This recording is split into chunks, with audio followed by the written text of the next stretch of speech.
रसूल की और एपोस्टेसी की क्या सजा है? जी, गुस्ताखे रसूल की तो मौत है सजा सीधे की। एपोस्टेसी की सजा जो है वो सिर्फ सरदर्द से जुदा है, इसके अलावा कोई माफी नहीं है। நேற்று நாளை உலக மக்களின் மாநில தமிழ் வாழ்க்கை வாழ்க்கை திட்டம் சகோ வணக்கம். நான் தமிழ் சார். பிடினோ பாகம் 49ல் நான் ஒரு பேசியிருந்தேன். அதாவது எனக்கு இது வரைக்கும் இதெல்லாம் தெரியாது, இப்போ தான் இதை நான் தெரிஞ்சுக்கிட்டேன். அதான் இறை தூதரின் 6 வயசு பொண்ணை கல்யாணம் பண்ணார் அப்படின்ற ஒரு விஷயம் பார்த்த பிறகு அதை போய் தேடும்போது நிறைய விஷயம் வருது. அதில் சர்ச் பண்ணும்போது அது எக்ஸ் முஸ்லீம்ன்ற பேரில் நிறைய கேள்விகள் அவங்க கேட்குறாங்க. குரான்லேருந்து ஹதீஸ்லேருந்து நிறைய குறைகள் சொல்கிறாங்க. அவங்க கிட்டத்தட்ட அவங்க என்ன சொல்கிறாங்க, இது மனிதனால் கற்பனைகள் செய்யப்பட்டதை தவிர இது வந்து இறைவின் வேதம் கிடையாது அப்படின்ற ஒரு விஷயத்தை வைக்கிறாங்க. அவங்க முஸ்லீம் மதத்தை விட்டு வெளியாகிறாங்க. அதே நேரத்தில் இது எனக்கு இப்போ தான் தெரியும்னா நிறைய விஷயங்கள் அது அவங்க மூலமாக எனக்கு நிறையா தெரியுது. ஆனால் இதுக்கு முன்னாடி எனக்கு எதுவுமே தெரியாது. அப்போ இதுக்கு முன்னாடி இதெல்லாம் வந்து சொல்கிறது கிடையாது யாருமே. காரணம் என்னென்னா, தட்டு நிறையா பிரியாணி கொடுக்குறோம், அந்த பிரியாணி சாப்பிட்டு ரசிக்கணும். அதில் ஒரு அழுக்கு வச்சுட்டா சாப்பிட முடியாதுங்களே. அப்போ சின்ன சின்ன விஷயங்கள் வந்து இவ்வளோ நல்ல விஷயங்கள் இருக்குது. அப்போ அந்த அதில் இவ்வளோ சின்ன ஒரு விஷயம் வந்து அது முன்னாடி உள்ளவங்களுக்கு இதாக இருக்கும். ஒரு 6 வயசு பொண்ணை கல்யாணம் பண்ணாருன்னா அது எப்படி இருக்கும்? அந்த நேரத்தில் இந்த வீடியோ நான் கிளிப் காமிச்சேன்ல, அதில் வந்து அதே மாதிரி 6 வயசு பொண்ணை கல்யாணம் பண்ணாதான் இறை தூதரை பற்றி அவதூறு சொல்லிட்டான் ஒருத்தவன். அவனுக்கு மரண தண்டனை கொடுக்குன்ற மாதிரி ஒரு வந்துருச்சு பேச்சு. அப்போ உங்களுக்கு மரண தண்டனை மதம் விட்டு இஸ்லாம் மதத்தை விட்டு வெளியாகிறவங்களுக்கு மரண தண்டனை, இறை தூதர் அவதூறு பேசினா மரண தண்டனை. அவன் கேட்குறான், நான் என்ன அவதூறு பேசினாங்க, அவர் பண்ணதை தானே சொன்னாங்க, உங்களுக்கு அது பிடிக்கலன்னா உங்களுடைய ஹதீஸ் புக்கிலேருந்து எடுத்துருங்க, நீக்கிடுங்க அப்படின்ற பேச்செல்லாம் இருக்குது. ஸோ இதுக்கு பதில் இருக்குது, B2 ஸ்க்ரீனில் தான் இருக்குது. ஏன்னா நான் அந்த B2 ஸ்க்ரீனை பார்த்து தான் நானும் பேசுகிறேன். அப்போ அந்த B2 ஸ்க்ரீன் என்ன சொல்லுதுன்னா, இஸ்லாமியர்களுக்கு இறுதி வாய்ப்பு, அவங்க மதம் மாறக்கூடாது. நான் தொடர்ந்து சொல்லிட்டு இருக்கேன். ஏன்னா அவங்களுக்கு இறுதி வாய்ப்பு, மதம் மாறக்கூடாது. மதம் மாறினாலும் நிரந்தர நரகம் ஆகிடும். அப்போ அவங்க தப்பிக்க முடியாது. அவங்களுக்கு இறுதி வாய்ப்பு, அவங்க அது பின்பற்றினால் மட்டும்தான், அந்த 5 கடமைகள் பின்பற்றினால் மட்டும்தான் அவங்களுக்கு சொர்க்கத்துக்கான வாய்ப்பு இருக்குது. அதே நேரத்தில் அவங்க மதம் மாறணும், வெளியாகணும்னா ஏன்னா அந்த மதம் ஏன் மாறணும்னா, எனக்கு மறுவாய்ப்பு இருக்குங்களே. மற்ற மதத்தில் மறுவாய்ப்பு இருக்குது, மறு ஜென்மம் இருக்குது, இஸ்லாத்தில் கிடையாது. அப்போ அந்த மறுவாய்ப்பை பெறலாம். அப்போ மாறணும்னா யாருக்கு அந்த சான்ஸ் இருக்குன்னா, இப்போ அந்த 7 ஜென்மம்னு சொல்கிறான். அதாவது நீங்கள் 1ன்னு வச்சுங்க, உங்கள் அம்மா அப்பா 2 3, அவங்க அப்பா அம்மானா 4 5 6 7 அந்த கணக்கில் வந்துடும். சரிங்களா? நான் பல வீடியோவில் சொல்லிட்டேங்க, அதனால எனக்கே வந்து போர் அடிக்குது.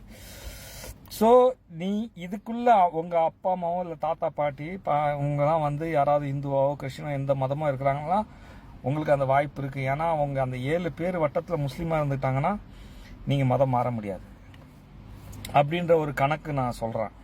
ஏன்னா வாய்ப்பு இருக்குங்களே, ஒரு வாய்ப்பு கொடுக்கணும்ல. அது இந்த நம்ம மாம் டேட் எல்லாருக்கும் மாம் டேட் வந்து ஒரு கரெக்டாக நியாயமாக ஒரு விஷயம் பண்ணிட்டு இருக்காங்க.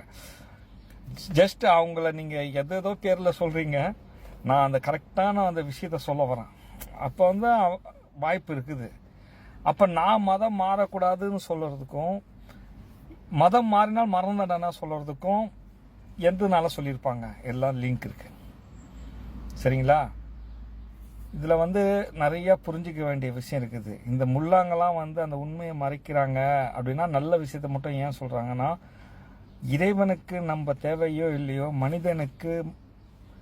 மனிதனுக்கு இறைவன் தேவை, மதம் தேவை, எல்லாம் தேவைப்படுது. ஏன்னா மதம் என்ற ஒரு விஷயம் இல்லைன்னா இந்த உலகத்தில் பாதி பேர் பைத்தியமாகிடுவாங்க, பாதி பேர் மனநோயாளி ஆகிடுவாங்க.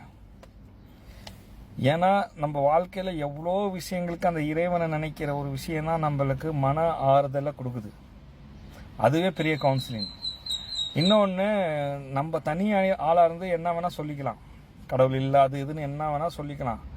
ஆனால் நம்மளுக்குன்னு பிள்ளை பிறக்க ஆரம்பிக்கும் போது, இல்லை பேர பிள்ளைங்க வரும்பொழுது, அந்த பிள்ளைங்களுக்கு வளர்க்கும் பொழுது நல்ல ஒழுக்கத்தோடு வளர்க்கணுன்னா இதெல்லாம் தேவைப்படுது, மதங்கள் தேவைப்படுது. மோஸ்ட்லி நான் சொல்கிற ஒரு விஷயம் அப்படி ஒரு விஷயம் இருக்குது. மனசாந்தி, அமைதி, இப்படி பல விஷயங்கள் இருக்குங்க. மதம் ரொம்ப முக்கியம்.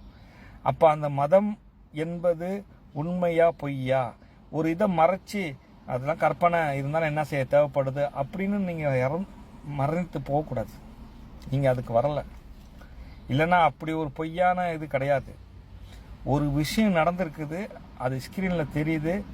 அந்த ஸ்க்ரீனில் உள்ள விஷயங்கள் வந்து எல்லாருக்கும் தெரியலன்னா தெரியுது. இந்த உலகத்தில் இல்லாத விஷயத்த உங்களால் எடுக்கவே முடியாது. இப்போ இந்த பல வீடியோவில் சொல்லியிருந்தேங்க, மின்சாரம் அது இருக்குது இயற்கையில், அதை தான் எடுக்கிறோம். அப்போ அந்த ஒளிப்பதிவு இயற்கையில் இருக்குது, அதனால தான் அதை எடுக்க முடியுது. நீங்கள் வந்து இல்லாத விஷயத்த கற்பனையே பண்ண முடியாது. ஏதோ ஒரு வகையில் இருந்தால் மட்டும்தான் கற்பனை பண்ண முடியும். இப்போ வந்து உலகத்தில் என்னென்ன இருக்கோ அனைத்தையும் ஒரு சின்ன ஸ்க்ரீன் மாதிரி ஒரு பேப்பரில் படமாக வரைஞ்சிடுங்கன்னு வச்சுங்க. அது இது இல்லை இல்லை இல்லைன்னு ஒவ்வொன்றையும் அழித்திட்டே போங்க. இல்லை இல்லை இல்லை இல்லை இல்லைன்னு எல்லாத்தையும் அழிச்சிட்டு வெறுமனை ஆக்கிடுங்க. எதுவுமே இல்லை. அப்போ எதுவுமே இல்லை என்ற ஒரு விஷயமே ஒரு இறைவன். அப்போ அதுக்கப்புறம் தான் எல்லாமே வருது. அதில் வர்ற இது மாம் டேட், அதுக்கப்புறம் அவங்க மூலமாக எல்லாமே. இப்போ நான், மாம் டேட், இறைவன், ஒவ்வொருவரும் நான். இந்த விஷயத்தில் தான் இதெல்லாம் அடங்கியிருக்கு. அப்போ அந்த ஸ்க்ரீன் என்ன சொல்லுது? முக்கியமாக நான் சொல்ல போகிற விஷயம் வந்து, நீங்கள் நம்பலைன்னா நீங்கள் எந்த மதத்தையும் நம்பாதீங்க. அதே நேரத்தில் நம்புறீங்கன்னா எல்லாத்தையும் நம்புங்க. ஏன்னா எல்லாமே நம்பிக்கக்கூடிய ஒரு விஷயம்தான். நான் அதே நேரத்தில் இருக்கிறதெல்லாம் நான் தெளிவுபடுத்துகிறேன், அதனால் சொல்ல வரேன். இப்போ இறுதி இறை தூதர் சாதாரண மனிதர் தான். நான் என்ன பேசுகிறேனோ அது மாதிரி அவர் பேசினா, அதுக்கு முன்னாடி வந்தவங்களும் அதனால தான் அவர் சொல்கிறார் லட்சக்கணக்கான பேர் வந்திருக்காங்கன்னு அவர் சொல்கிறார். எல்லாம் அந்த ஸ்க்ரீனை பார்த்து தான்.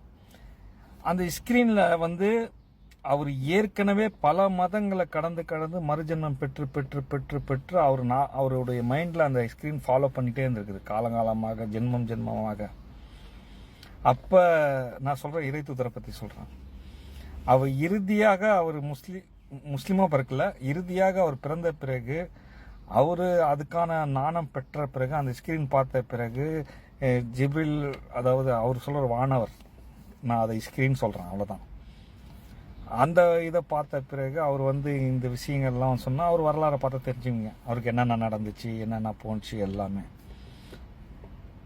ஆனால் அவருக்கே தெரியாது நான் இந்த ஸ்க்ரீன் சொல்கிறது. இதெல்லாம் அவர் உணர்ந்தார். ஆனால் இன்னைக்கு நான் ஏதாவது ஒன்று சொல்லணும்னு அவசியமே இல்லை. இன்னைக்கு கடவுள் கோகுலில் போயிட்டு, அதாவது கடவுள்னா கோகுல், நீங்கள் கோகுலில் போயிட்டு எது வேணால் சர்ச் பண்ணிக்கலாம், கேள்வி கேட்கலாம். அன்னைக்கு வந்து அவர் நான் தான் இறுதி இறை தூதர்னு சொல்லும்போது மக்கள் கேள்வி மேலே கேள்வி கேட்டாங்க. அவர் எங்கே போவார் பதிலுக்கு? நிறையா பதிலுக்கு அவர் 4 கண்கள் எடுத்துக்கிட்டாரு. ஏன்னா அவர் அந்த ஸ்க்ரீனை பார்த்து தான் சொல்லணும். ஆக்சுவலி இதில் வந்து புரிஞ்சிக்க வேண்டிய விஷயம் நிறையா இருக்குது. நீங்கள் புரிஞ்சிக்க வேண்டிய இறை தூதர் யார்? அதாவது ஒரு ராஜா இன்னொரு ராஜாக்கு நடுவில் ஒரு தூதர் அனுப்புனா அவங்க தூதர். இந்த ராஜாவே நேரடியாக வந்து கொடுத்தா அது விஷயம் வேற. இறைவன் வந்து ஒரு நடுவில் இறைவன் ஒருத்தவங்க தான் அவன் டைரெக்டாக வந்து கொடுத்துருக்கலாம் அவருக்கு. அப்போ தூதர்னு ஏன் ஒருத்தவங்க வராங்க நடுவில்? நான் அதை ஸ்க்ரீன்னு சொல்கிறேன். அவர் வந்து சொல்கிறாரு ஜிப்ரில். அப்போ அவரு தூதரா இல்லை இவர் தூதரா? ஸோ எதுவோ அவர் தூதர்னு சொல்லிட்டதுனால தப்பிச்சுக்கிட்டாரு. ஸ்க்ரீன் சொல்லியிருந்தா அவர் பைத்தியம் சொல்லியிருப்பாங்க. எதுவுமே இல்லை இறைவன் அப்படின்ற ஒரு கான்செப்ட் எல்லாருக்கும் அது தனக்குள்ள இருப்பதால அவங்க உணர்ந்தாங்க. அதாவது உங்களுக்குள்ள ஒரு விஷயம் இருந்தால் தான் அதை நீங்கள் உணர முடியும். உங்களுக்கு அந்த இசை அடிக்க முடியாது, ஆனால் அந்த இசை வந்து நமக்குள்ளே இருக்குது. அதனால தான் அதை உணர்ந்ததுடன் நமக்கு உற்சாகமாகுது. அதனால் நமக்குள்ள உணர்வு இருக்குதுங்க. அதனால இறைவன் வந்து பொதுவான எல்லார் மைண்ட்லையும் அது இருக்குது. ஏன்னா நம்ம பல வாழ்க்கையில் கடந்து தானே இங்கே வந்திருக்கோம். அதை ஏற்கனவே நம்ம பார்த்துருக்கோம். அது நமக்குள்ளே இருக்குது. அதை பற்றி சொல்லும் பொழுது நம்ம அறிவு வந்து அதை ஏற்றுக்குது. உங்கள் உடம்பு வேற, அறிவு வேற, நல்லா புரிஞ்சுங்க. அப்போ அந்த விஷயத்தில் அவர் பார்த்து அந்த ஸ்க்ரீனில் பார்த்துட்டு அவர் சொல்கிறாரு இது இறுதி வாய்ப்பு. அப்போ இதை வந்து நான் அப்படி சொன்னால் யாரும் ஒத்துக்க மாட்டாங்க. அவன் மரண தண்டனை கொடுத்தா பயந்துட்டு மாற மாட்டாங்கல்ல.